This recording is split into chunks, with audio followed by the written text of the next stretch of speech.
How important is the backup quarterback position? If you ask a Jets fan coming off of last year, they'd say pretty más importante.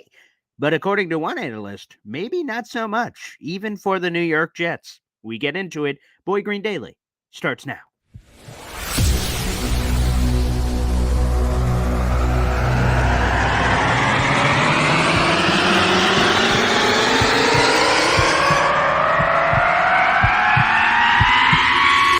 Zoinks! It is unequivocally the Super Bowl for New York Jet fans. Field Yates, baby. Field gosh darn Yates. Let's bring him on the show. Come on, people. Connor Rogers is joining the show. What's up, Connor? But Trevor gosh darn Sycamore, baby, for me, personally, my favorite New York Jet of all time. Wow, it's great to be on. What an intro that was right there. Paul, nobody does an intro like you, man. Paul, you give the best intro of literally any podcast that I've ever been. I'm gonna lose my gosh darn bananas.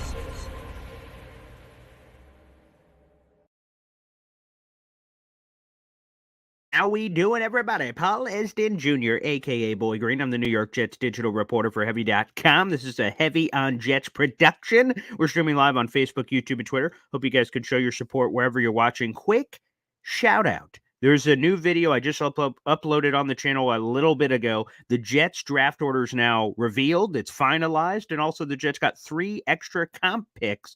All of those details are in a quick, 2-3 minute video on my channel. You guys can check that out and see the full draft order and all the quick and pertinent details on that if you'd like. It's a Saturday, which means we have to hop on pop. And we do that with my father, Paul Andrew Esden Sr., joining us on the program. And why not for quarterback discussions? So let's bring him in here on a Saturday. Welcome to the weekend and welcome my father, Paul Esden Sr. How we doing, Hop on Pop?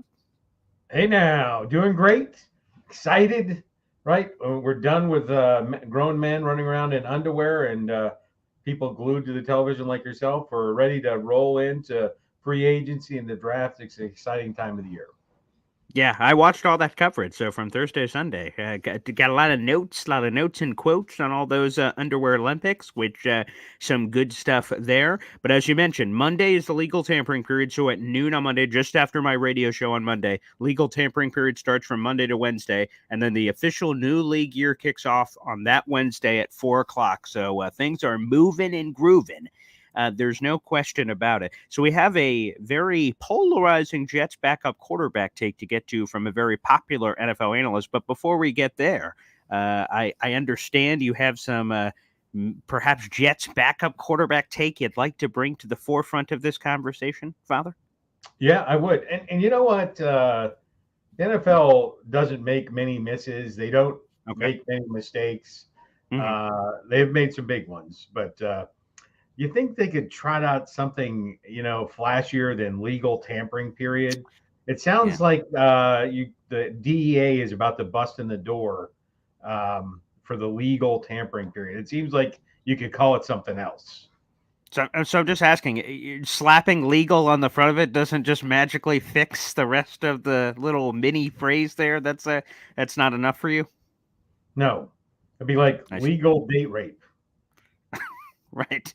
Legal burglary. I'm not really sure. And plus, to be honest, I mean, between me, you, and the four walls here, at the NFL Combine, that's when the real legal tampering starts. You have all 32 general managers, and not normally all 32 head coaches because Robert Saleh doesn't go, but most of the coaches and general managers are kind of centralized in one location, and agents and media people, and you can kind of hammer out a lot of those details even a week, quote unquote, ahead of all that. So yes, but this is the quote unquote, legal tampering period. That's a legal area where you're allowed to bang out the free agency before free agency. So a very important date that'll be coming up very, very shortly. There's no question about it. Yeah. Just for the record, this is not a Dung King, right? Tom Brady. Oh, I see. Anyways. Yeah. Tom Brady sucks. But yes, I'd like to roll into, I will tell you right now, unequivocally, I'll use your word, the quarterback the Jets need to go after, and this is be prepared for the show to crash, the internet to break. The quarterback the Jets need to go after is Russell Wilson. backup Oh, quarterback boy. for the New York Football Jets. Yeah, Mike Tannenbaum, the former Jets GM, just kind of spun this take a couple weeks ago. It was not well received. It was not well received. Yep. Well, here's the facts, right? Okay. The facts are, unlike your shadowing of, 5 years, Aaron Rodgers only missed one game and it was due to COVID. Well, now, if you trot out 7 years, the number is closer to 28 games, which is 4 games a season average.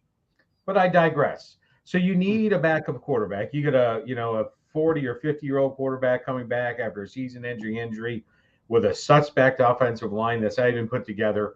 You need to invest in the backup quarterback. And there are a lot of needs for the New York Jets. So what do you have to do? You have to get creative. You have to figure it out. You have to not mortgage the future by restructuring contracts. And this is an opportunity for the Jets to screw over the Denver Broncos, which would probably feel pretty good to our run it back again Hackett, right? And so the fact is, the Jets could pay Russell Wilson the veteran minimum. Let me say that again, the veteran minimum. You are not going to get anybody shy of Zach Wilson, any backup quarterback that's going to take the veteran minimum. And the fact is, the Broncos, well, he's going to get paid $39 million a year, whether he plays for the Pop Warner team in Oswego or he plays for New York Jets. And whoever he signs with gets to decide how much of that $39 million they're going to pay. And so they at least have to pay the veteran minimum. And then the Broncos get the rest of the $38 million change check. The veteran minimum right now is under $1 million. I believe it's right over $900,000, $915 if you're asking me to be accurate. And not knowing how Aaron's going to bounce back, and knowing that you can bring him in and hopefully you're going to draft a quarterback for the future, this is a good sell. And the relationship that Hackett has with Russell Wilson, I'm telling you, this literally cap savings, and he could come in and win some games for the Jets. Okay, 2 follow-ups. One, you're right on the veteran minimum, but it pertains to your service time in the league. So because Russell has been in the league so long, the veteran minimum increases the longer you're in the league. So it's slightly more, but it's only $1.1 million. But to your point, incredibly small and relatively insignificant, obviously, because, he wants to stick, I would imagine. I don't know Russell Wilson personally. I imagine he wants to stick the Broncos with the biggest bill possible. So what's the veteran minimum? Or what's the least I could take? Yes, that. So, yeah, that part makes sense. Financially, it makes sense. Russell has an incredibly impressive resume, but I will go to Twitter. Jackson Valente, I think he asked the question, why in the hell would Russ ever want to play with Nathaniel Hackett again, number 1? And I'll do a quick follow-up, number 2, so you can answer both. So he's visiting teams right now. I heard he was still in Pittsburgh. I don't know if as of this morning, but I saw that last night. He visited with the Giants. Like in both of those situations, minimum. Pittsburgh, he could compete for the starting job. And the Giants, he could probably compete for the starting job because of Daniel Jones' injury. You don't know when he's coming back. So he probably at least has a handful of games. And if he does well, maybe he keeps the job there. If he comes to the Jets, he's an unquestioned backup. Other places he could have a chance to get on the field. Why wouldn't he want to use that opportunity to prove a little something, then maybe the next year he could dip his toe back into a legitimate starting quarterback waters? Yeah, the real challenge here, and by the way, somebody did have it on the chat. They would be over the salary cap for ego in that quarterback room. That is a natural fact. But but I would tell you that is the stopping point. It's not should the Jets try, right? If you're going to waste one of your 45 interviews with the top 2 quarterbacks that you're never going to draft, why wouldn't you take a real shot at getting a solid backup at a fraction of the price you'd have to pay anybody else? So for the Jets, it's a slam dunk. It is a overture. It is some convincing that would have to be done to Russell Wilson, right? I think you could sell it. You could tell him this is going to get a bounce back year. Anywhere you go, you're going to have to learn the system. You're going to have to learn this system. There's a very short runway for Aaron Rodgers. I don't want anybody to cry on the chat. There's a very short runway for Aaron Rodgers. It could be 1 year. It could be 2 years. It could be 1. You don't know. Could be 4, as Rodgers said in a recent podcast interview this week. So yeah, right. Yeah. So he has to go into the darkness again to figure out how long he's going to play. But There is an opportunity there to try and convince Russell Wilson. The fact is, you may not be able to, but to me, he's the cheapest, most talented quarterback that you could bring into the Jets, and that alone should make them expend some effort in trying to bring him in. Everyone else is going to want more money. This is an opportunity, even if it's for 1 year, it's a win. I can't argue with the fact of cheapest and most, proven, whatever you want to say. So you're getting the most bang for your buck, basically. So it's an interesting question to ponder. And the question of this very video, of the headline of the video, so we'll play this clip. Sam Monson of Pro Football Focus joined EA, Eric Allen, the Jets team reporter, on Radio Row, and he answered it in this way. This wasn't really the question, but the priority of the backup quarterback spot, because of how last season ended, it's very prominent for Jet fans this offseason that it's among their biggest needs. Joe Caparosa, I'll give him a shout out from Badlands, who does a great job. He is predicted and said on multiple occasions on the first day of free agency, he wants the Jets to go out and sign whoever it is. Jacoby Brissett has been his normal example, and make him the highest paid backup immediately, and booyah, just overcorrect, fix that right off the get-go. We're going to play this quick clip here from Sam Monson, and he argued, he's an NFL analyst that kind of covers everything for Pro Football Focus. He argued why it shouldn't actually be as big of a priority as some Jet fans are making it. Let's roll the footage. When do you add a quarterback to the mix? Because you're going to have to get a young guy into the stable at some point. You are. I feel like it should be, as much as it's going to be front and center in everybody's mind, because of the way last season went. Ultimately, whether it was Zach Wilson or any other generic backup quarterback, the season's probably ending the same. Like, maybe they sneak into the playoffs, but you're not getting through the AFC with a backup quarterback. So it probably doesn't matter, whether it's Zach Wilson, Jacoby Brissett, whoever your favorite backup is. If Rodgers goes down, it's done. Like, Rodgers is how you're winning a Super Bowl. And even with one of the best defenses in the NFL, even with improved roster around him, the AFC is still a gauntlet. Yes. Buffalo couldn't get there with Josh Allen and the incredible players that they have. Like, you're almost certainly not getting through an AFC gauntlet and then winning a Super Bowl against whoever the NFC can send there with your backup quarterback, even if he's a significant step forward from Zach Wilson. So, sure, upgrade the position, go get a backup. Do you like any guys out there? I mean, look, Jacoby Brissett hits the market almost every year. He's a good backup. And I think we saw this year there is value to those guys. Brissett is a good guy that can come in and win you a couple of games in a pinch and, steer the ship and not be a liability at that spot. I think he would absolutely be a good backup quarterback. But like I say, I don't think it should be that big a priority. Not that big of a priority there from Sam Monson. I think the missing piece from the puzzle is this. I think he's right that if if Aaron Rodgers goes down, your chances of winning the Super Bowl go from this to this. And that's true. But I think the missing piece of Sam Monson's analysis, I think a lot of Jet fans would point out, is not every injury is season ending. It was, as a Jet fan, a very Jet thing to happen, what transpired in week 1 against the Buffalo Bills, and he went down, he was out for the year. But some people just get nicked up for a few games, a rolled ankle, a this or that, where they have to miss 2 or 3 weeks. That, to me, is where the backup quarterback is very important. That you don't just throw some schlob out there and, well, hopefully we do something. That you can throw in a competent backup that you pay for, and then you hope in let's call it a 4-game stretch, you go 2-2, a 3-game stretch, you go 2-1, paired with the Jets defense and some of these talented playmakers, that's enough. So I think that's the hole in Sam Monson's argument. But it is true that obviously outside of a Nick Foles situation, that was very late, obviously in the season, that you won't win a Super Bowl likely with a straight up backup. But that's not the part I'm focusing on. It's the potential of Rodgers missing games. You've mentioned these average 4 games missed a season nonsense garbaggio that we were just throwing out there on Rodgers. But I think that's the piece, because if Rodgers does miss a couple of games, and it's possible, it's a 17-game season, they need to be prepared for that so their season doesn't tank because they didn't invest any resources into the backup quarterback spot. Yeah, I think that's a ridiculous take that he had, and it's dumb. Okay. It's dumb. Wow. All right. Yeah. Okay. And so I'll start with where you started. Right. The average quarterback injury is not season ending. That's number one. I would also like to offer, Nick Foles is a good one. No one's ever going to win with a backup quarterback. Brock Purdy. Right. So that's just Hostetler. Right. Yeah. Right. That's a stupid thing to say.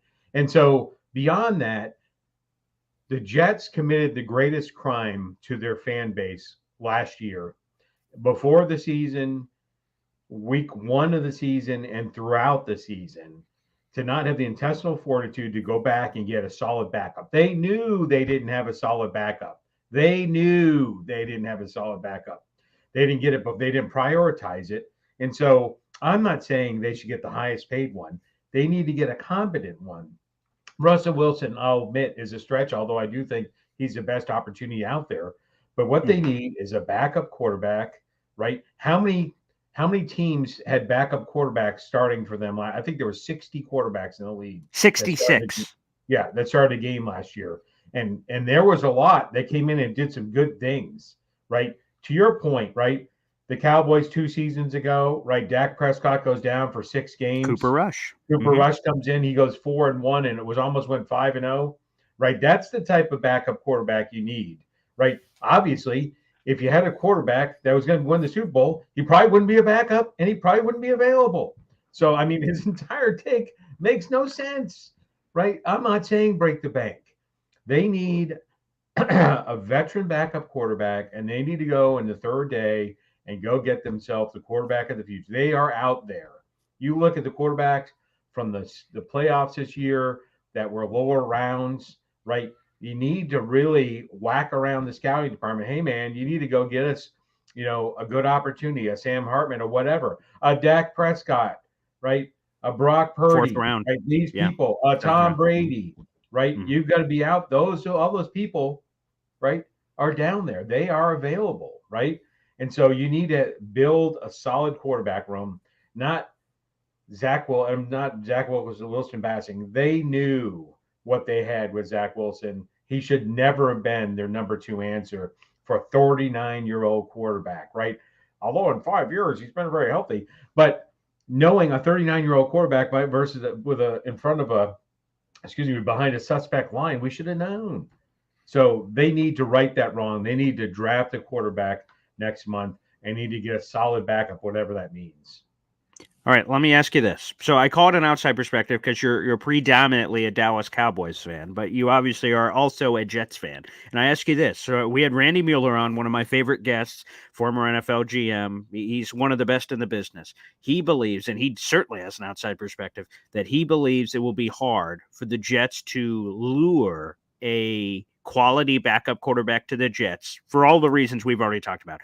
Aaron Rodgers is the clear guy. Outside of like a Pittsburgh, Kenny Pickett, I think Kenny Pickett sucks, but they think somewhat highly of him. The Giants, whatever situation, Raiders, Vikings, Broncos, where there's like, if you go there, you got a chance to start. With the Jets, obviously you wouldn't. So he believes it will be difficult to get a guy here. I ask you straight up, do you agree with that? Because we're about to get to legal tampering and free agency. And I imagine, especially with the number we just mentioned, 66 different quarterbacks started games last year in the NFL. So I imagine it'll be on the top of every NFL team's mind. Well, we need to get one. And I don't know how many are out there. There's a list, and we can all debate on who we like, Gardner or Jacoby Brissett or Ryan Tannehill or Tyrod Taylor, whoever the hell you like out there. But it seems like there's a limited list, and the supply and demand don't equal, is basically my point. And that, will the Jets be able to lure one of them? You said you don't, it doesn't have to be the highest paid. Maybe it does if the Jets are bidding with these other teams and they're in a less favorable perception standpoint. But are they, in your mind, in that less favorable perception? Yeah, they're definitely in a less favorable position. By the way, just throw out there, somebody said hindsight's 2020. I was on this show at the kickoff of the game 2 of the NFL, telling the Jets to go out and get a backup quarterback. I was saying it the night Aaron Rodgers went down. I said it before the season started. Bringing Zach Wilson back was a mistake. But yes, they will have difficulty bringing one of these top ones in.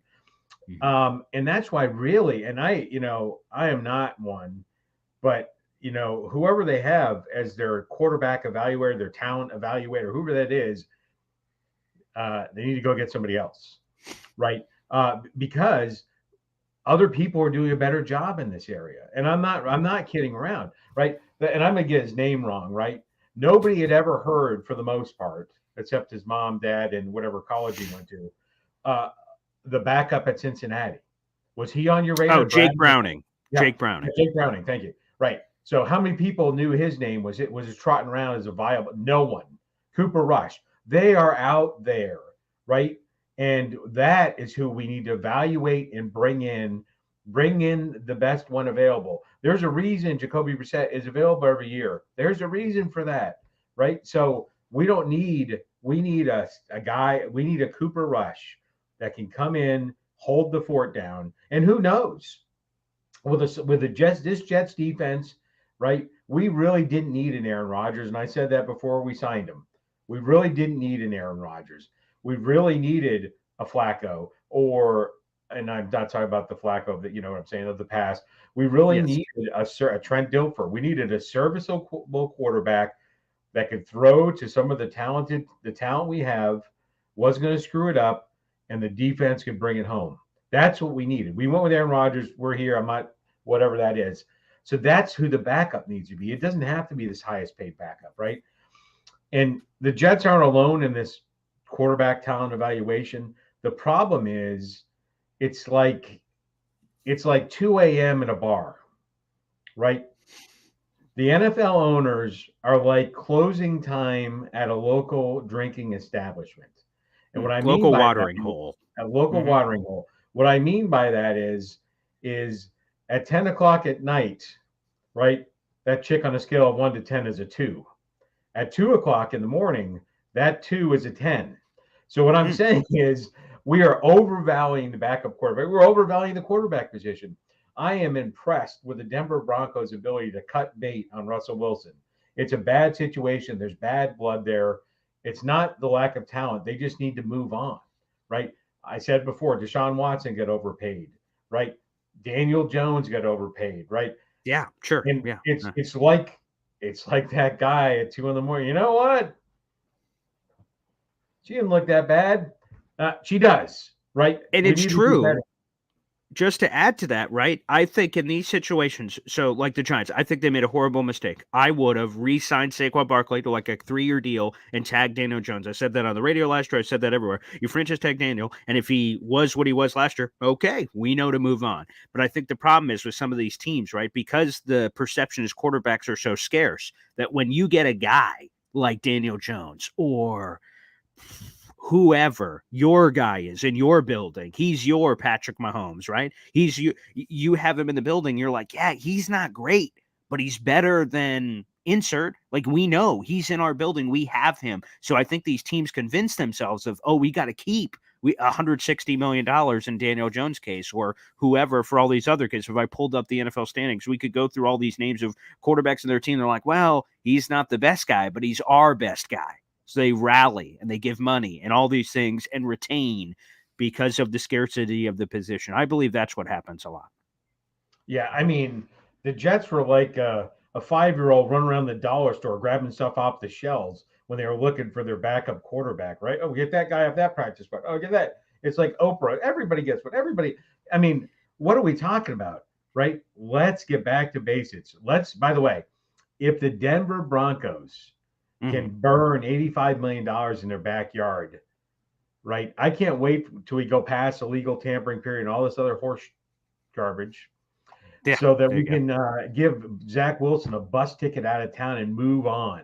If we had the intestinal fortitude to cut him when we realized he was not the answer, to eat the hit, right, like Denver is doing, then we'd be in a better place than we are now, as opposed to limping around in a 3-legged race with a dead body tied to our leg. I don't know. I just feel like, so Denver is effed. Like, obviously we saw they cut Justin Simmons, who's an awesome player, because they're just in cap hell. The problem. So what normally happens is, you, as an NFL team, you have to make a choice.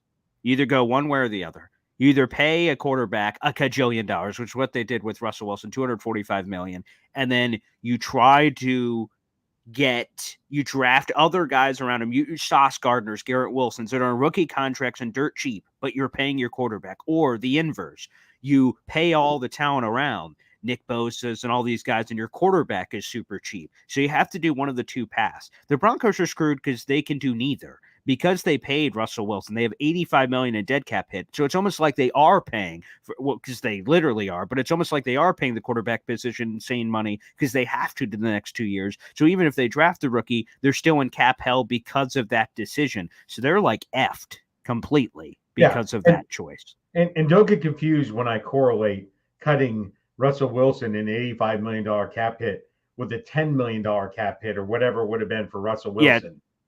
Yeah, Zach Wilson you're talking about. That would be, it's an $11 million. They eat all of it. There's no cap savings in that. That's why they're trying desperately to see if they can move him, because if they move him, they could save at a maximum basically half of that salary, which is $5.5 million. That's if the acquiring team takes his salary as is. So there may be some negotiation. We've heard that from Rich Cimini, that the Jets may have to eat some money to move him, but they'd be behooved to do that anyway, because any money another team would take is better than the money they would lose cutting him, plus any asset you'd get. So it behooves them to try to help out whatever team.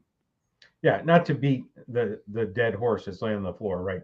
Bottom line is solid backup quarterback, and you don't necessarily need one of these top 2 or 3 guys. The other people are out there, wind up the scouting department to go after it and really find that diamond in the rough. And that's in that third day of the draft. There's a lot of quality quarterbacks out there, and then you develop them, right? That's who you develop. Yes. You don't redshirt a first round draft pick, right? You redshirt a guy from day 3. That's who you redshirt and bring along.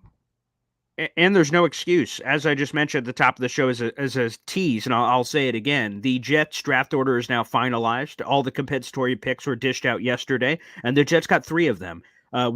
So they were projected to get 3, they got 3. The surprising part is all 3 were supposed to be 7th rounders. They actually got 1 in the 6th round.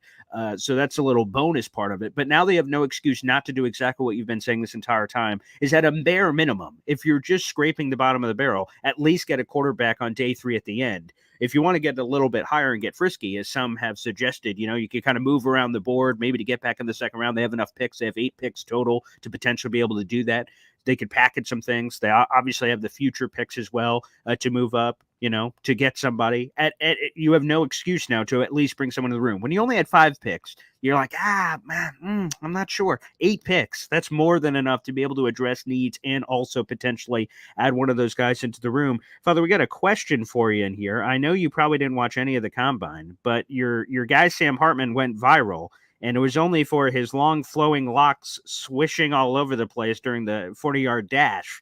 That's what Sam Hartman was going viral for being some sort of a heartthrob. We'll see if I can find it. We have a lot of questions in here, but basically the question was, what are your thoughts on Sam Hartman? You are a diehard Notre Dame fan, and there's been a lot of speculation. There it is, from Johnny on our YouTube page. What's your take on Sam Hartman? There's been some Senior Bowl conversations about him because the Jets obviously were down. There were several members of their coaching staff. He's been a popular name associated with the Jets. As a Notre Dame fan, you saw him for 1 year after he came over from Wake Forest. What's your take on the kid? Yeah, I would tell you that there's a lot of upside. He is an ideal, whether it's Sam Hartman or somebody of his ilk, right? You want somebody that's played the top level talent, right, in college football. And he's done so at 2 different colleges, right? And he's done it against top level talent. He's produced, he's developed. And that's the person you want to bring in because right, you get the guy from Illinois State or something like that may not have played, then it's much more of a science project. Sam Hartman is not a science project. Will he, and this is not the Notre Dame of 20 years ago, right? They throw the ball around quite a bit over the past 10 or 15 years. Outside of that, it was more of the fact that they year in, year out have the best offensive line in college, arguably in college football, the top 5. So he is really throwing the ball around. That's the kid you want to bring in, develop as QB3 that has shown the potential and shown it on some of the biggest stages in college football. So he absolutely, he's not, I'd take him in the 3rd or 4th round if he was on the board. I would not trade up to the 2nd round. By the way, if the Jets get back in the 2nd round, right, somebody needs to go in and, I'm not going to use a bad analogy. Someone needs to go in and club them like a baby seal if they take anything but an offensive line men in the 2nd round. I see. So, But yes, 3rd or 4th round, absolutely. Package some of their new picks to move up into the 4th or 5th round to get Sam Hartman if he's on the board. Then you have that flexibility, right? I'm going to package some of these picks, jump ahead of this other team that might snake him. But he is an ideal, him or someone of his mindset and background is the perfect person to come in as QB3. And if you can get him now, right, every year you wait, and someone said, well, let's get him next year. Every year you wait is a year you're putting yourself behind. We don't know Aaron Rodgers' runway. Aaron Rodgers doesn't know his runway, right?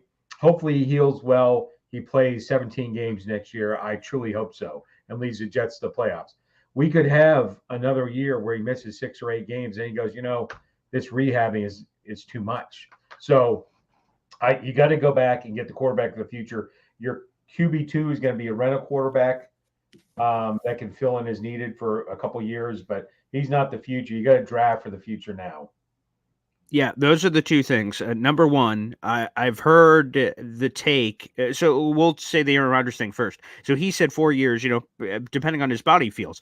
If this Achilles was just kind of like a blip on the radar, as it is for some players, they have an injury somewhere random in their career and then they're just their same normal selves after. Maybe that's the case. He plays all these years after. But to your point, if there is another serious injury, and we're talking, I'm not talking about like an ankle sprain. Like I'm talking something serious. Then he starts going, boy, am I willing to, get back on the wagon? That's a serious conversation. So number one. Number two, Brian, because I agree with you, because someone in the chat had the same take that basically Brian Costello had when he was with the Jets at the Combine. He also spoke to us on the show, but he said it on their program that, the Jets could be really looking at quarterback next year. And I'm like, man, I just don't get why wait?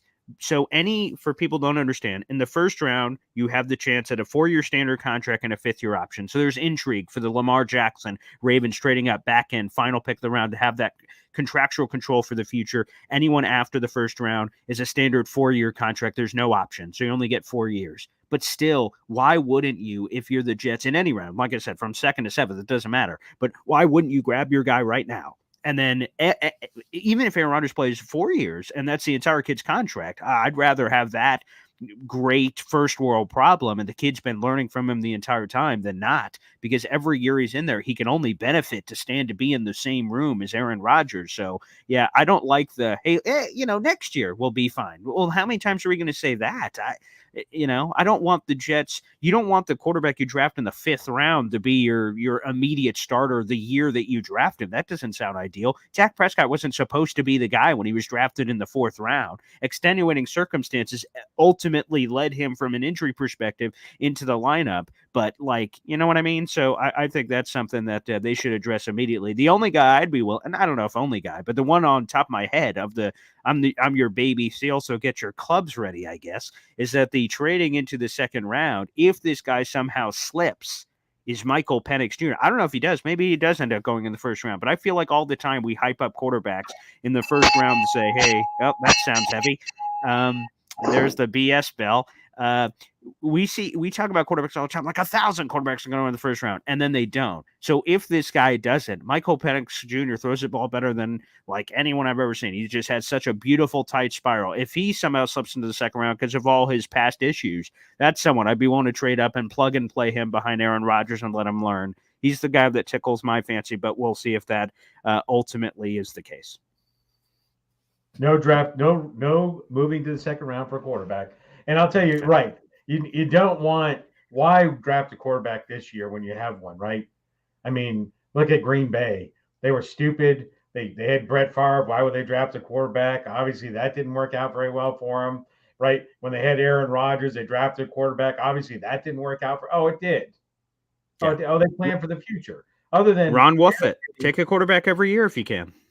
Other than Aaron getting his panties in a bunch, right, when they drafted Jordan Love – right. Reality is plan for the future, right? And the Jets really need to plan for the future. If the same people are talking about moving up, that'd be great to get the number 1 or 2 quarterback or getting that tight end from Georgia. Yes. Yeah. We're not there. We got to fill this offensive line. We got to get a QB2. The projection, the shot in the dark, the moving ahead is getting this QB3. That is their best available, and the best available being in the 5th round. Everything else, They have needs that need to be filled. That there's no best available or any of that horse crap, right? Hopefully they can be in that position a couple years down the road, but they're not there now. Okay. Father, is there anything else? And as Patrick Volpe says here on YouTube, hit the like button, people, and hit that subscribe button as well, so you guys can get this show every single day at 7:30, plus all the other shows that we have on the network as well. Anything else on this quarterback conversation you have not been able to get off your chest yet that you want to get into? Yeah, just real quick. I think Yeah. the owners, they need to snap back to reality. And I talked a little bit about before, the overpaying for the quarterbacks. It's really killing them, right? It's unusual that they're, for this being their job, that there's so many hit and misses, or so many misses on this, this guaranteed money for these quarterbacks. They really need to, you can't have somebody be 25, 30, 35% of your salary cap, right? And then flop with that, right? The running backs need to get some more respect back in the owners' mouths, right? And start getting paid, right? The fact that a running back nowadays is, 20% of the quarterback salary is insane, right? And then proven commodity running backs. I'll tell you that the coaching staff, the scouting staff, go back. I'll do a throwback to Robert Jones, right? You can see the decline of a running back. So it's not an age, right? Look at Emmitt Smith, look at Frank Gore. It's not an age thing. But you can see it in the practice field, right? I thought the Jets, and I was wrong, write that down. I was wrong, that I thought the Jets made a mistake when Robert Jones led the AFC in rushing the year that they cut him. I thought they did him a disservice. Thomas Jones, Julius's brother. I apologize. But Thomas Jones, that they cut him after he led the AFC in rushing. And then he went on to have one or two mediocre seasons, I believe, in Kansas City. That's correct. And then fell off the earth. He was gone. Right. Yep. So, but there's a lot more running back like that have a lot more gas in the tank. Running backs deserve more respect and more piece of the pie. So that's it. We really need, hey, Zariah. Anyway, sorry. We really need to start paying the running backs and pay the quarterbacks less, because there's 53 people on the roster, and that one player is taking a third of the money, and sometimes not succeeding is a problem. I couldn't agree more. These aggressive sighs. Yeah. Hello. Oh. Boop. Yeah. Yeah, actually, he is an actor. I think PJ Boy Green interviewed Thomas Jones. He was in an action film, and I think he did some fighting. He did some fighting too. That was a few years ago. He did. Yeah, he was. Wow. Yeah, it was pretty crazy, Zariah. Oh, wow. Yeah. Wow.